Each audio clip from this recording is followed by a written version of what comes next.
बस वो ठीक है, उसमें कोई वो नहीं है।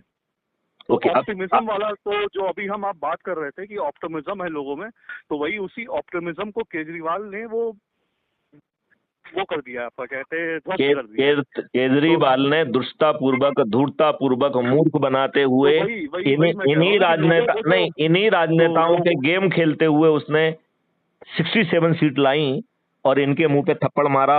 और इन्होंने अपनी सब कर ली। ऐसा नहीं है कि इन्होंने धूर्तता नहीं की। इन्होंने केजरीवाल को हराने के लिए जितनी भी धूर्तता संभव है, including artificial intelligence, including fabricated videos, सब बना डाले। जी जी, बना डाले कि नहीं बना डाले? जी जी जी। तो आपका दूसरा प्रश्न पे आइए अब आप। जी ठीक है सर। मैं बता दूं हेमंत भाई, आप बता रहे हो? नहीं, आप बता दो। सर दूसरा क्वेश्चन इनका ये था कि सर जैसे हम एप्लीकेशन के मीडियम से जो लोगों को जोड़ रहे हैं और हम लोग भारत ये करप्शन फ्री करेंसी बनाने का जो हम कर रहे हैं, सो हिज क्वेश्चन वाज कि अनटिल एंड अनलेस जब तक हम लोग ग्राउंड लेवल पे जाके काम नहीं कर पाएंगे, जो कि मुझे भी वैलिड लगा था कि लोगों को दिखाने के लिए, तो तब तक लोग देखिए, दो चीजें हैं। जैसे जैविक वाला है, it is end to end solution. तो वॉलंटियर्स आगे आ जाएं जो ऑलरेडी कर रहे हैं, मैं उनको मार्गदर्शन दे दूंगा, उसका जो है ना डेमोन्स्ट्रेशन ग्राउंड पे आ जाएगा। लेकिन वो डेमोन्स्ट्रेशन, एक मिनट, वो डेमोन्स्ट्रेशन एंड टू एंड हो पाएगा कि नहीं हो पाएगा, इसमें मुझे संदेह है। क्योंकि आपको वाटर बॉडी को जोड़ के 10 फुट गहरी खाई खोदना है और उसको आपको वेल से लेके तालाबों से मिलाना है, so as to recharge your water body. मतलब अंडरग्राउंड वाटर को आपको रिचार्ज करना है। उसके बगल में 4 तरीके के पेड़ लगा के पेड़ों की संख्या 3 गुना बनाना है, जिसमें मेडिसिनल प्लांट होंगे, जिसमें फॉडर प्लांट्स होंगे, जिसमें फ्रूट्स प्लांट्स होंगे, जिसमें वेजिटेबल प्लांट्स होंगे। ऐसे प्लांट्स जो है वो बहुतायत में लगाए जाएंगे अलोंग द वाटर बॉडी, तो उन्हें पानी की कभी कमी नहीं होगी। उसी के बगल में डेडिकेटेड गायों के लिए कॉरिडोर होगी और वहां पे गौशालाएं होंगी और गौशाला में गायों की साइंटिफिक ब्रीडिंग की व्यवस्था होगी, जिसमें देसी गाय के जो गाय की ब्रीडिंग की जाएगी, जिससे हमें गायों की संख्या 10 गुनी करना है, क्योंकि हम 16 करोड़ लीटर दूध जो है ना पैदा कर रहे हैं और 64 करोड़ कंज्यूम कर रहे हैं, और जबकि हमारे बच्चों को मिल नहीं रहा है। तो यदि हम 1 लीटर का एंटरटेनमेंट भी माने तो हमें 140 करोड़ लीटर दूध चाहिए। तो और बाकी चीजों को मिला के हम 160 करोड़ लीटर दूध के लिए कर रहे हैं। इसका मतलब है हमारे पास जो प्रेजेंट जो ना गायें हैं, उनको 10+ टाइम्स हमको विद इन 3 to 5 ईयर बढ़ाना है, राइट? अब जो है गायों के गोबर और माइक्रोब कल्चर से हमारा जो एक मॉडल है, जिसके तहत किसानों की आमदनी हम 5 गुना कर रहे हैं, दैट इज डूएबल। उसके लिए धन की व्यवस्था जो है ना की जा सकती है, क्योंकि it is a self sustaining, तो सरकार के खजाने से पैसा नहीं लगना है उसमें। तो I am very eager and I am open कि यदि हेमंत जो के पास जो मॉडल है, यदि वो छोटे उसमें भी कहीं पे जो है, या किसानों के पास जाके जहां से नदियां निकल रही हैं, जहां पे छोटे से स्टब डैम बना के हम पानी, ये 3, 4, 5 चीजों को एक जगह दिखा दें, और फिर कैसे समृद्धि आ रही है, कैसे मिट्टी जीवित हो रही है, कैसे जो है ना आपका खाद्य फिर से जो है ना औषधि कारक हो जा रहा है, जीवन वर्धक हो जा रहा है, कम से कम इतना तो बड़ी आसानी से डेमोन्स्ट्रेट हो जाएगा। क्या दिक्कत है उसमें? सर हेमंत का इस पे एडेड क्वेश्चन ये था कि इस मॉडल के साथ, अच्छा, अभी मैंने एक पार्ट किया है कि दिखाने के लिए, अभी हमने आपका दूसरा पार्ट का जवाब नहीं दिया, जिसमें आपने कहा है कि साहब ऐप से क्या होगा। App is a enabling. एक मिनट, जस्ट मिनट, मुझे पहले उस क्वेश्चन का बचा हुआ हिस्सा जवाब दे देने दो। वो बचा हुआ हिस्सा अधूरा है सर। अच्छा चलिए, पूरा पूछ लीजिए। वो एक्चुअली ये था, ही डजंट मीन कि ऐप से कुछ नहीं होगा, पर उसमें एडेड ये चीज ये थी कि पैरेलली ऐप के साथ, लोगों के साथ ऑनलाइन जुड़ने के साथ साथ हमें लोगों को फिजिकली उनके साथ जुड़कर उनके जो लोकल इश्यूज हैं, जो भी उनके एरिया के लोकल इश्यूज हैं, उनको रिजॉल्व करना है। सो दैट तो लोग हेमंत भाई यही था ना, that's what you are asking right? Basically यही था। आप हाँ पूछ लीजिए थोड़ा सा। अब इस मॉडल में मैं समझ गया, मैं जवाब पे आता हूं सीधे। इस मॉडल में वो दोनों पूर्तियां हो रही हैं, राइट।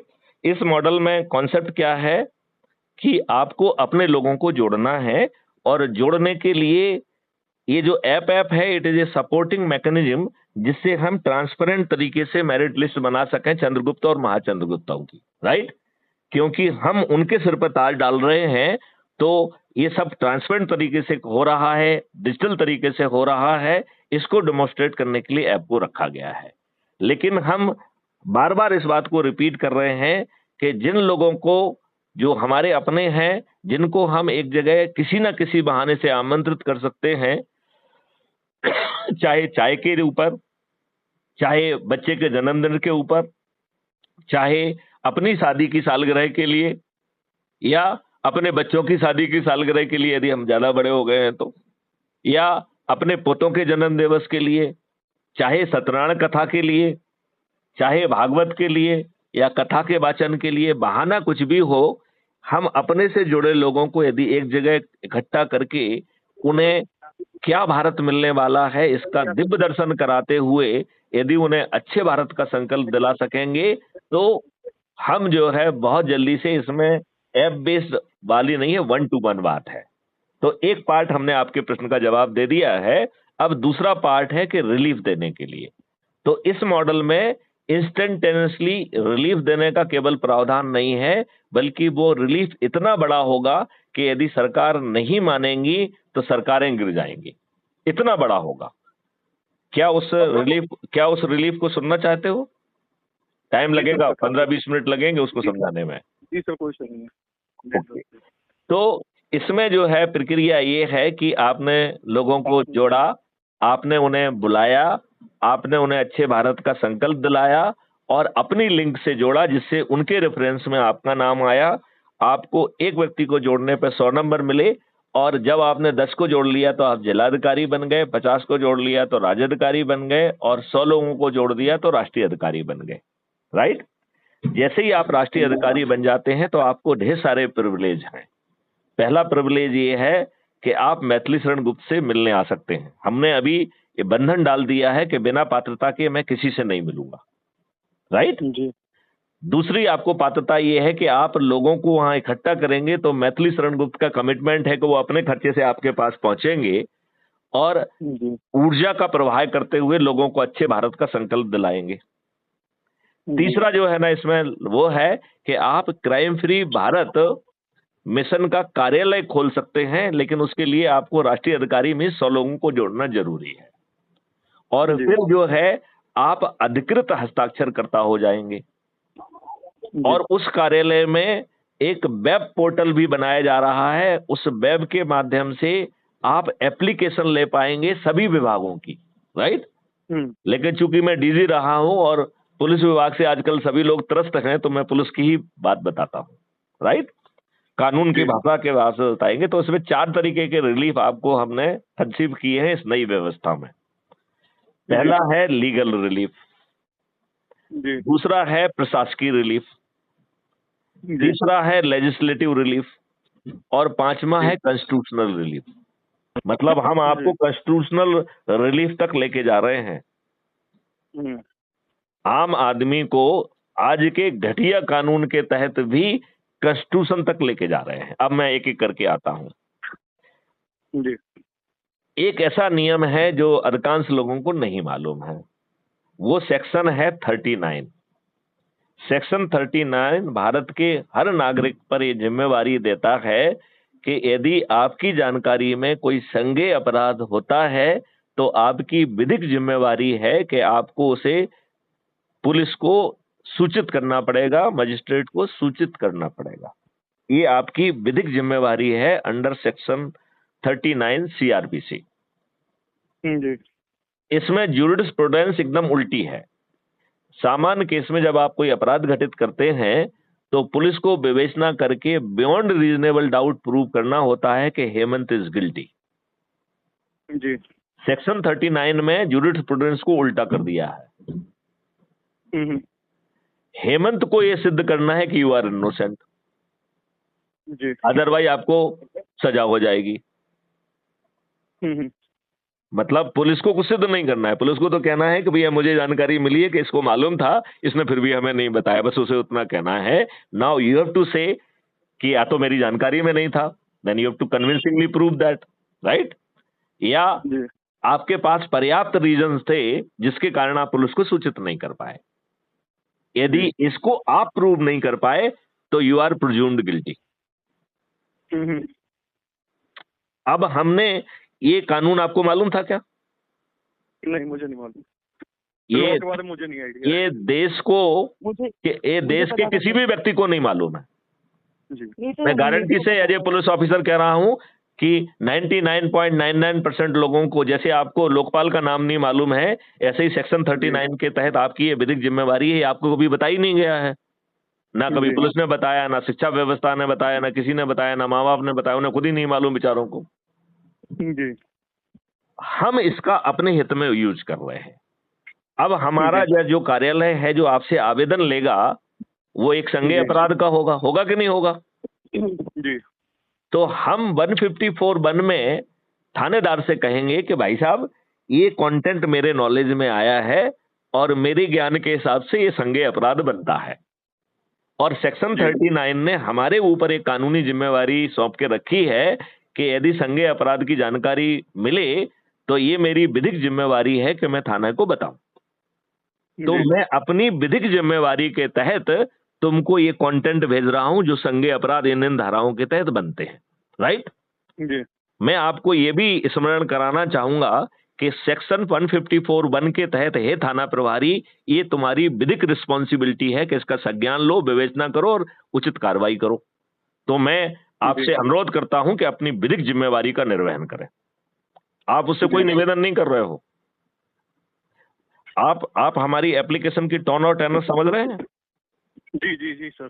अब नेक्स्ट स्टेप आती है 154(3) में, it is the responsibility of the SP. तो यदि जो है ना थानेदार ने हमने खूब भेजा, उसने कहा ऐसी गम तैसी, तुम जैसे हमको बहुत लिखते रहते हैं, हमको साला आज तक कोई कंट्रोल नहीं कर पाया, अब तो हमको एसपी भी कंट्रोल नहीं कर पा रहा है, नेता भी कंट्रोल नहीं कर पा रहे हैं, सबसे बड़ा कौन? थानेदार, राइट? जी। तो वो कहता है तुम्हारी ऐसी गम तैसी, तुम क्या कर लोगे हमारे इस दुष्ट व्यवस्था में? कुछ नहीं कर पाओगे तुम। जी। तो फिर ये वेब पोर्टल हमारा क्राइम फ्री भारत मिशन का कार्यालय उसे नेक्स्ट स्टेज में 7 दिन जो भी अपन उसको समय अलॉट करेंगे, उस समय में उसे अपग्रेड करके एसपी के पास ले जाएगा। उससे कहेगा कि भाई साहब ये मेरी सेक्शन 39 के तहत विधिक जिम्मेवारी थी, जिसका पालन करते हुए हम थानेदार के पास गए, उनकी भी विधिक जिम्मेवारी थी। अब इस दुष्ट थानेदार ने अपनी विधिक जिम्मेवारी निर्वहन नहीं की, इसी कानून के 154 के तहत हे एसपी ये आपकी भी विधिक जिम्मेवारी है कि इसका संज्ञान लो। जी। अब हमारे दुर्भाग्य से एसपी ने भी संज्ञान नहीं लिया, क्योंकि वो तो आज की व्यवस्था के हैं। सैया भाई कोतवाल तो डर किस बात का, यदि वो राजनेताओं के चरण सेवक बने हैं तो उन्हें पब्लिक से क्या लेना देना, राइट? तो एसपी ने भी आपकी बात नहीं सुनी। अब कानून में नेक्स्ट जो लीगल जो आपको रिस्पॉन्स है, उसमें एक सेक्शन है 156(3), उसमें एक न्यायालय की जिम्मेवारी है कि यदि कोई ना सुने तो न्यायालय को इंटरवीन करना पड़ेगा, और न्यायालय जिसमें इंटरवीन करेगा उसे राइट टू सुपरविजन भी मिल जाएगा। तो नॉर्मल केस में न्यायालय के ऊपर प्रतिबंध है कि it can not interfere with the investigation of the police. लेकिन जो केस सेक्शन 156(3) सीआरपीसी के तहत रजिस्टर होंगे, उसमें न्यायालय को उन्हें सुपरवाइज करने का अधिकार मिल जाता है, क्योंकि पुलिस ने तो अपना काम किया नहीं था, तो विवेचना भी ठीक नहीं करेगी। दैट्स व्हाई कानून ने न्यायालय को जितने भी केसेस 156(3) के तहत रजिस्टर होंगे उसमें पावर ऑफ सुपरविजन दे दिया है।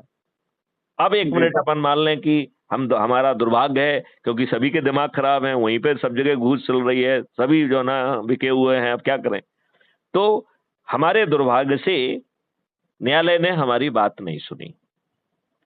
फिर जो है इसी कानून के 482 सीआरपीसी में हाई कोर्ट का प्रोविजन है, राइट? कि बिरले केसेस में जहां कहीं न्याय ना मिल रहा हो तो न्याय की डिलीवरी करने के लिए यह जिम्मेवारी हाई कोर्ट को दी गई है, अधिकार हाई कोर्ट को दिया गया है। तो हम 482 सीआरपीसी के तहत हाई कोर्ट ले जाएंगे। हम जा रहे हैं, वो फरियादी नहीं जा रहा है। We are going under section 39 में कि मैंने अपनी विधिक जिम्मेवारी का पालन किया, साला कोई हमको तो कॉपरेट ही नहीं कर रहा है, राइट जी।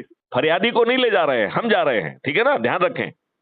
फरियादी को तो हमने सेव कर दिया, उसने हमको दे दिया, फिर उसको अपने लेवल पे जो करना है करता रहे, लेकिन हम जाएंगे अब उसके बिहाफ पे, ठीक है ना। जी। अब अजूब करिए, हाई कोर्ट ने भी नहीं सुना हमारी बात, तो फिर ललिता कुमारी वर्सेस स्टेट ऑफ यूपी के 6 सिक्वल जजमेंट हैं, जिसमें यह कहा गया है कि police is having no pleasure doctrine यदि कंटेंट से किसी अपराध का संज्ञान होता है तो उसे वो अपराध रजिस्टर करना होगा। जी। तो पुलिस ने नहीं किया है तो हम उसके कॉन्टेम्प्ट में चले जाएंगे, या हम कोई PIL लगा देंगे, जिसके तहत जी। हम रिक्वेस्ट करेंगे कि सुप्रीम कोर्ट जो है मैंडेट जारी करे, मंडामस जारी करे for the registration and proper investigation. जी। ये होगा लीगल रिलीफ। जी। अब हम आते हैं एडमिनिस्ट्रेटिव रिलीफ पे। तो हमारा ही web portal DIG, IG, additional DG, home minister और चीफ मिनिस्टर को घेरेगा। That will be administrative relief. और भाषा यही रहने वाली है जो मैंने कहा है, जो लीगल में भाषा है वही एडमिनिस्ट्रेटिव में भाषा रहने वाली है। मान जी श्रीमान जी नहीं कहना है, आपकी विधिक जिम्मेवारी है, इसमें आपकी प्रशासकीय जिम्मेवारी है। आपसे अनुरोध है प्रशासकीय जिम्मेवारी के तहत अनुशासनात्मक कार्रवाई भी करें और इसमें संज्ञान लेके उचित कार्रवाई कराएं, राइट। भाषा में बदलाव नहीं होगा, ठीक है ना। अब प्रशासनिक के बाद एक लेजिस्लेटिव अकाउंटेबिलिटी है कि विधायक प्रश्न पूछता है। तो क्राइम फ्री भारत जो है, जो अभी विधायक हैं विशेष तौर पे जो अपोजिशन वगैरह के हैं, क्योंकि सत्ता पक्ष वाला तो आपके प्रश्न पूछने से रहा, तो अपने पैनल पे अपन कुछ विधायकों को पटा के रख लेंगे, उनको पका के डॉक्यूमेंट के साथ हम प्रश्न पूछवाएंगे कि भैया ये जिम्मेवारी थी थानेदार की कि नहीं थी, ये SP की जिम्मेवारी थी कि नहीं थी, आप क्या कार्रवाई करेंगे इनके विरुद्ध। प्रशासनिक जिम्मेवारी में DIG, IG, एडिशनल DG ने भी कोई कार्रवाई नहीं की, क्या कार्रवाई करेंगे इनके विरुद्ध, और साथ में डॉक्यूमेंट होंगे। तो सरकार की रोज विधानसभा में और पार्लियामेंट में किरकिरी होगी कि नहीं होगी, हाँ या नहीं, रोज किरकिरी होगी, राइट। वो उन विधायकों को जो हमारी पैनल पे होंगे वो तत्काल उनको कुछ ना कुछ दे देंगे, इसके बाद वो विधायक हमारे प्रश्न नहीं लेंगे, तो हम अपनी किसी दूसरे को पकड़ेंगे, फिर तीसरे को पकड़ेंगे, क्योंकि हमारा भाग्य यही है, क्योंकि हम ऐसे देश में रह रहे हैं, ठीक है ना। अब इसके बाद हम कॉन्स्टिट्यूशनल अकाउंटेबिलिटी पे ले जा रहे हैं इसको। आर्टिकल 356 कह रहा है कि यदि जो है यह देश यदि संवैधानिक व्यवस्था के तहत नहीं चल सकता है तो उसे आर्टिकल 356 के तहत उस ऐसी सरकार को, राज्य सरकार को डिसमिस किया जा सकता है, राइट। तो policing is the responsibility of the state government under the schedule 7 list 2 और and item number 2 entry number 2। The policing is the responsibility of the state government. तो हमारे पास इतने सारे डॉक्यूमेंट होंगे जिससे मैं कहूंगा कि जब ये साइंटिफिक प्रूफ है, इससे ये सिद्ध हो रहा है कि सरकार अपने कॉन्स्टिट्यूशनल मशीनरी के जो तहत जो उसका उत्तरदायित्व निर्धारित किया गया था कि वो हमें अच्छी पुलिसिंग देगी, वो नहीं दे पा रही है। इसका मतलब है there is a failure of constitutional machinery. संविधान में एक व्यवस्था करके रखी है कि हर महीने हमारा गवर्नर प्रेसिडेंट को एक रिपोर्ट भेजता है, जो हर महीने झूठी रिपोर्ट भेजता है। वो लिखता है कि हमारी सरकार सब नियम कानून से चल रही है, संविधान का पालन हो रहा है, सब अमन मंगल है, आनंद ही आनंद है, आनंद की वर्षा हो रही है, वो ये लिख के देता है। तो हम उसको पूरे डिटेल बना के, क्योंकि हमारे पास तो डिजिटल प्लेटफॉर्म है, वो सब चीजों को कंपाइल करके 5000 और 10,000 पेज का एक पोथन्ना जो है ना गवर्नर महोदय को भेज देगा कि भैया इस बार की रिपोर्ट में आप लिखिए कि मंगल ही मंगल नहीं है, संविधान की जो इंस्टीट्यूशनल मशीनरी है, कॉन्स्टिट्यूशनल मशीनरी है, वो पूरी तरह से फेल हो चुकी है, लिहाजा इस सरकार को डिसमिस करने के अलावा और कोई विकल्प नहीं है। जी। तो आपको लगता है कि गवर्नर महोदय हमारी बात मानेंगे? नहीं, बिल्कुल नहीं मानेंगे। क्यों मानेंगे? वो जो है ना भारत सरकार के नुमाइंदे हैं, चमचे हैं, उन्हें झूठ लिखने के लिए ही बुलाया गया है, तो सत्य लिखने के लिए तो उन्हें बुलाया नहीं गया है। तो फिर जो है हमारी ये वेबसाइट पूरे डिटेल के साथ सुप्रीम कोर्ट पे जाएगी, कहेगी भाई साहब ये आपकी भी जिम्मेवारी है कि इनको मंडामस जारी करो कि गवर्नर महोदय अपनी रिपोर्ट तो ठीक लिखे, समझ रहे? तो जब सुप्रीम कोर्ट का मंडामस आएगा तो बेचारे गवर्नर महोदय को लिखना ही पड़ेगा। तो यदि हम एक सरकार को भी गिरा पाए तो बताओ जमीन के हालात बदल जाएंगे कि नहीं बदल जाएंगे? अब आपको समझ में आया, अब आपको समझ में आया कि मैथिली शरण गुप्त कितना बड़ा रिलीफ देने की योजना रख रहे हैं। जी। आपने क्या इतने बृहद योजना का सोचा था क्या? नहीं, इस तरीके से तो नहीं है फिलहाल। नहीं, आपने तो छोटा मोटा कि भैया कोई एप्लीकेशन लेके चला जाए तो साथ में चले जाओ थाने पे, यही सोचा होगा। नहीं सर, मेरा वो थाने वो वाला सिस्टम नहीं है, क्योंकि मेरा जो रूट कॉज है, जो भी अपराध जितने होते हैं, आपका मेरा मानना उस चीज का अलग है। अपराधों का जो मुख्य कारण है वो कुछ और है। मुख्य कारण यही है कि लोगों की जो मुख्य कारण ये है कि हमारी जो है मानसिक स्थिति खराब है, हम गुलाम हैं, हम अर्थ को हम वरीयता दे रहे हैं, हमने अपना संस्कार खो दिए हैं। बाप बड़ा ना भैया, सबसे बड़ा रुपया, ये हमारा संस्कार हो गया है। और यही कारण है कि परिवार में, बच्चों में, सभी में लड़ाई झगड़े हो रहे हैं कि नहीं?